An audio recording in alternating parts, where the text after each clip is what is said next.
नमस्कार and welcome to curiously education. मैं हूं Prashant Mavani. I hope you all are doing good. दोस्तों, एक बहुत ही इम्पोर्टेंट खबर ये आई है।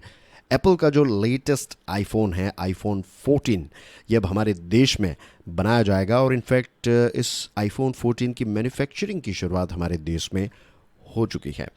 अब यहाँ पर सिर्फ हम न्यूज़ पर फोकस नहीं करने वाले हैं।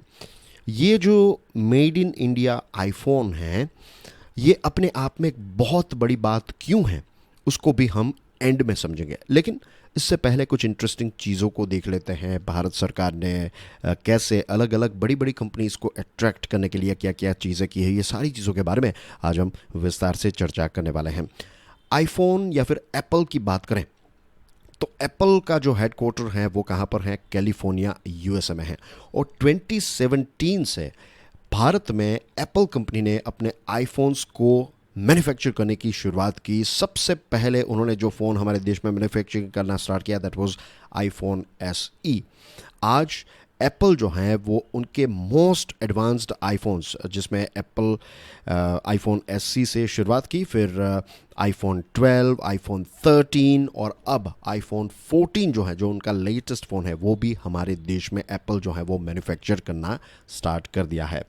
एप्पल इंक जो है, इसने अपना लेटेस्ट आईफोन 14 जो है, इसके अलग अलग मॉडल्स अभी अनवेल किए। तो इसमें एक है आईफोन 14, फिर एक आएगा प्लस, एक प्रो और एक प्रो मैक्स। तो ये 4 मॉडल्स जो हैं वो हमारे देश में पैदा किए जाएंगे। और ये जो आईफोन 14 है, तो पुराने आईफोन के कंपैरिजन में इसका कैमरा जो है वो और ज़्यादा इम्प्रूव्ड है, लेटेस्ट है। इसमें पावरफुल सेंसर्स दिए गए हैं और एक इंटरेस्टिंग फीचर जो है वो ये है कि सैटेलाइट मैसेजिंग फीचर है कि अगर इमरजेंसी के टाइम पर आपको किसी को टेक्स्ट मैसेज भेजना है तो वो फैसिलिटी भी इस आईफोन में अवेलेबल है।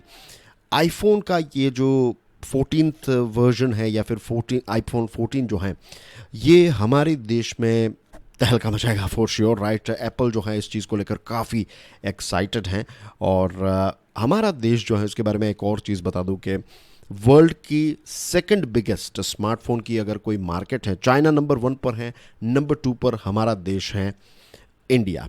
और एप्पल ने ही ऑफिशियली ये कहा है कि जो जून क्वार्टर रहा, जून 2022 का जो समय रहा, ये क्वार्टर यानी कि अप्रैल, मई और जून, ये 3 महीनों में अगर आप रेवेन्यू को कंपेयर करें, पिछले साल के साथ कंपेयर करें, तो एप्पल का जो रेवेन्यू है ये जून क्वार्टर में डबल हुआ है। दैट मीन्स कि एप्पल के फ़ोन्स जो हैं वो अब हमारे देश में काफ़ी ज़्यादा एक्सपांड हो चुके हैं। लोग इनको काफ़ी ज़्यादा पसंद कर रहे हैं। वी नो कि Apple is a big brand, right, we all know. लेकिन अब लोग जो हैं इनको ख़रीद भी रहे हैं और इसकी वजह से ही उनका रेवेन्यू जो है वो डबल हुआ है।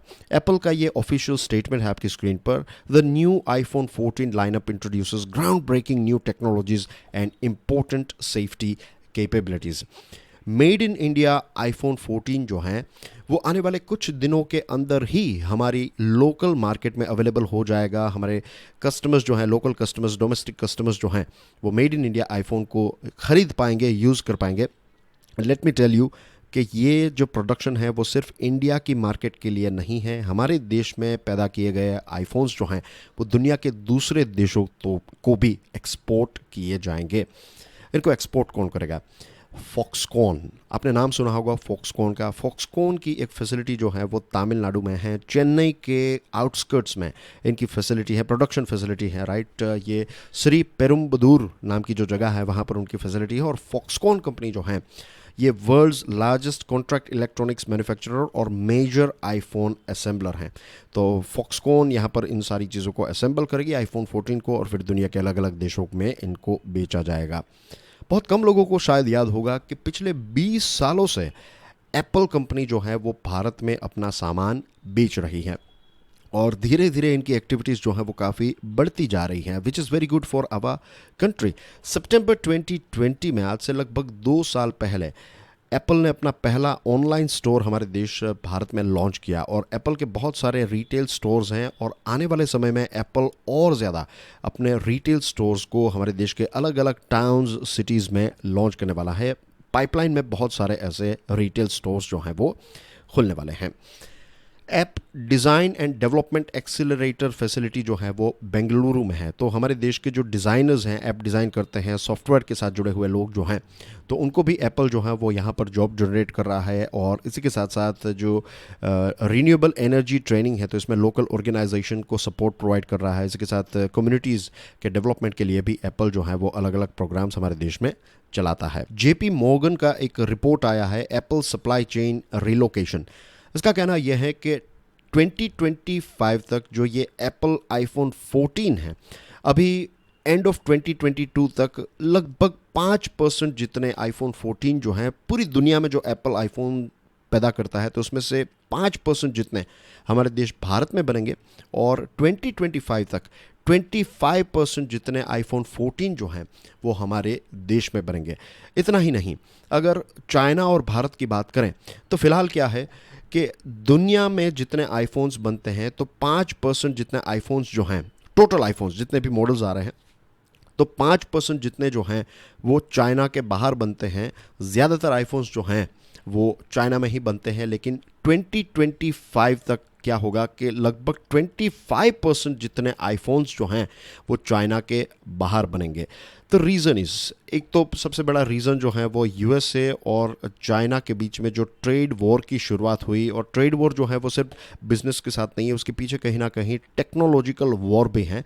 खैर वो एक अलग विषय है, लेकिन मैं ब्रीफली अगर बता दूं तो चाइना और यूएसए जो है वो एक दूसरे के साथ टेक्नोलॉजी वाइज भी एक प्रकार के वॉर में हैं, राइट। ZTE और दूसरी ऐसी चाइनीज़ कंपनीज जो हैं, हुआवे जो हैं, वो ये क्लेम करती हैं कि हम आईफोन से भी अच्छे फ़ोन्स जो हैं वो बना सकते हैं, डिज़ाइन कर सकते हैं। एंड वी नो के एप्पल जो है वो यूएसए की one of the most famous brand है।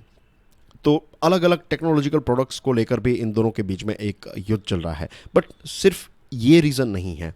हमने देखा कि कैसे शंघाई और शेंज़ेन जो इलेक्ट्रॉनिक प्रोडक्शन के लिए चाइना में काफ़ी फेमस है, वर्ल्ड में काफ़ी फेमस है, तो वहाँ पर लॉकडाउन्स की वजह से पूरी दुनिया के अलग अलग मैन्युफैक्चरर्स जो हैं जिन्होंने अपना सेटअप चाइना में किया है, तो उनका प्रोडक्शन जो है, उनकी पूरी सप्लाई चेन जो है वो रिस्क में आ गई। इट्स लाइक जो अंग्रेज़ी में एक कहावत है कि don't put all your eggs in one basket. अगर आप एक बास्केट में आपके सारे के सारे जो अंडे हैं वो रखेंगे, और वो बास्केट अगर आपके हाथों से छूट गया, तो सारे के सारे अंडे जो हैं वो टूट जाएंगे। तो बेस्ट ये है कि आप अपने 5 अंडे जो हैं वो एक बास्केट में रखिए, दूसरे 5 दूसरे में। इस प्रकार से आप रिस्क जो है उसको डिवाइड कर देते हैं।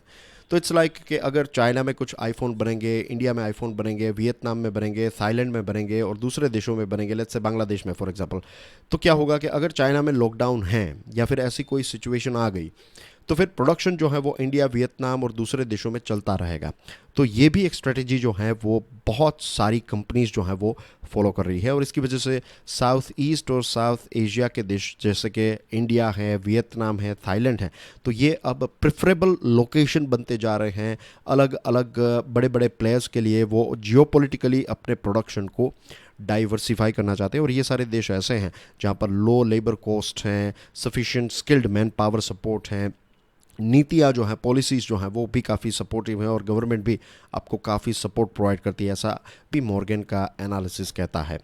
न्यू दिल्ली यानी कि हमारे देश की जो एक नई नीति हमारे प्रधानमंत्री नरेंद्र मोदी साहब की सरकार ने जो एक इलेक्ट्रॉनिक सेक्टर को लेकर नई नई नीतियाँ उन्होंने निकाली हैं। हम चाहते हैं कि हमारे देश में एक्सपांशन हो, राइट। ग्लोबल सप्लाई चेन में भारत जो है एक इम्पोर्टेंट प्लेयर बने, और इसी के साथ साथ नए नए प्लेयर्स जो हैं वो हमारे देश में आकर उनका मैन्युफैक्चरिंग बेस क्रिएट करें। तो इसको लेकर भी काफ़ी सपोर्ट जो है वो सरकार ने प्रोवाइड किया है।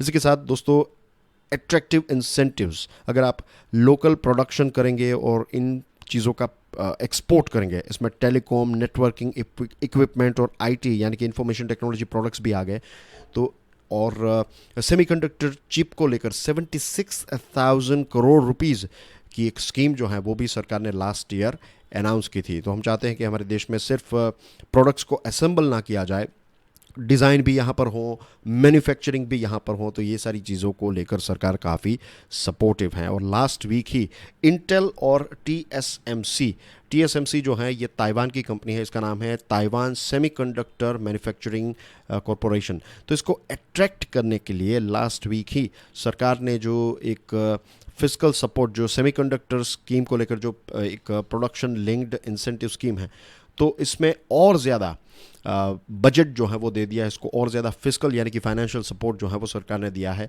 इसमें यह है कि अगर आप अपना प्रोजेक्ट जो है वो यहाँ पर लगाते हैं तो प्रोजेक्ट का जितना भी कॉस्ट होगा तो उसका 50% जितना जो है वो सरकार आपको देगी। लेट्स से 100 करोड़ का अगर आपका प्रोजेक्ट है तो 50 करोड़ रुपए जो हैं उसका सपोर्ट सरकार आपको देगी। तो इस प्रकार की स्कीम्स जो हैं वो कहीं ना कहीं रंग ला रही है और इसकी वजह से ही आईफोन जैसी कंपनीज जो हैं वो हमारे देश में अपना प्रोडक्शन जो है वो इंक्रीज़ करना चाहती हैं। अब मोस्ट इम्पोर्टेंट चीज़ अगर मैं आपको बताऊं, right, this is the most important part, कि क्या एप्पल के आईफोन बनने से सिर्फ क्या मैन्युफैक्चरिंग या फिर जो प्रोडक्शन आएगा और रेवेन्यू जनरेट होगा, क्या उससे ही ये लिमिटेड है? नो दोस्तों, एप्पल जैसी कंपनीज जो हैं, ऐसी ग्लोबल कंपनीज जो हैं, वो कितनी सारी चीज़ों को रिसर्च करके बनाती हैं। यहाँ पर मैं सिर्फ प्रोडक्ट्स की ही बात नहीं कर रहा हूँ, मार्केटिंग की कैसे की जाएगी, पैकेजिंग कैसा होना चाहिए, डिज़ाइन कैसी होनी चाहिए, ये सारी जो नॉलेज इस कंपनी ने इतने सालों के अनुभव से जो अचीव की है, जब हमारे देश में इसका मैन्युफैक्चरिंग होगा, इसका डिज़ाइन यहाँ पर होगा, इसके जो बॉक्सेस हैं वो यहाँ पर बनेंगे, कैसे आप चीज़ों को पैक करके देंगे, कैसे कस्टमर को मज़ा आएगा, ये सारी छोटी बड़ी चीज़ें जो हैं, वो सारी छोटी बड़ी चीज़ें हमारे देश की कितनी सारी कंपनीज जो हैं, कितने सारे लोगों को ये सारी चीज़ें सीखने को मिलेगी। ये चीज़ें ऐसी होती हैं, चलो सैलरी मिलेगी, ये सारी चीज़ें तो हैं ही, बेनिफिट हैं कि अगर आप एप्पल के किसी ना किसी प्रोडक्शन के साथ जुड़े हुए हैं तो सैलरी मिलेगी, ये सारी चीज़ें हैं। लेकिन उससे भी बढ़कर यह है कि हमारे देश को और हमारे देश के लोगों को ये एक्सपर्टीज़ को प्रैक्टिकली अनुभव करने का मौका मिलेगा। एंड जस्ट इमेजिन कि आने वाले कुछ सालों के बाद एप्पल जैसे या फिर दूसरे ऐसे प्रोडक्ट्स जो हैं, जो एक्सीलेंट प्रोडक्ट हैं, राइट, जो एक ग्लोबल मार्क छोड़कर जाते हैं, ऐसे प्रोडक्ट्स को आने वाले समय में हमारे ही देश के लोग जो हैं, हमारे ही देश की कंपनीज जो हैं वो बनाएगी। तो ये एक शुरुआत है। दिस अप्लाइज टू बड़े जो डिफेंस के प्रोडक्ट्स होते हैं ना, कि लेट्स से कि रफाल फाइटर जेट जो हैं तो उसको भविष्य में भारत में बनाया जाएगा। तो ऐसा नहीं है कि सिर्फ यहाँ पर जॉब्स जनरेट होगी, उससे भी बढ़कर यह है कि हमारे देश में फाइटर जेट बनाने वाली जो प्राइवेट या फिर छोटी बड़ी कंपनीज जो हैं, तो उनके लिए भी नए नए द्वार जो हैं वो खुलेंगे, उनकी नॉलेज बूस्ट होगी और वो नए नए लेवल को क्रॉस करते जाएंगे। तो उस पॉइंट ऑफ व्यू से देखा जाए, एक बिग पिक्चर देखा जाए, तो ये तो सिर्फ एक शुरुआत है। इसके रिपल इफेक्ट जो हैं वो कितनी बड़ी होगी वो आज हम इमेजिन भी नहीं कर सकते। आज से 10-15 साल के बाद अगर कोई बड़ी बड़ी कंपनीज जो हैं वो हमारे देश में स्टार्ट हो जाए, बड़ी इन द सेंस के ग्लोबल ब्रांड्स अगर हमारे देश से ग्लोबल ब्रांड्स अगर बनने लगे, तो कहीं ना कहीं आपको देखने को मिलेगा कि इसका कनेक्शन जो है वो इतने बड़े बड़े प्रोजेक्ट्स जब हमारे देश में आते हैं और उसके साथ जुड़े हुए लोग जो हैं उनसे सीख कर फिर हमारे देश में नई नई ब्रांड्स क्रिएट करते हैं। तो this is the most important part of this thing. Mostly जो है वो लोग इस चीज़ को मिस कर देते हैं, वो न्यूज़ लेवल तक ही रहते हैं, but we have to dive bit deeper, ताकि हम इसका एक और इंटरेस्टिंग, जो कहते हैं ना, रीड बिटवीन द लाइन्स जो हैं वो भी हम कर सकें। So that's everything in today's discussion dear friends. Thank you very much for watching this video. अगर आपको ये वीडियो पसंद आया हो तो please share with other people as well. And iPhone के जो लवर्स हैं उनके साथ तो ये वीडियो ज़रूर शेयर कीजिएगा। And do consider subscribing curiously education. I will see you soon. Till then enjoy your studies. God bless you all. जय हिंद।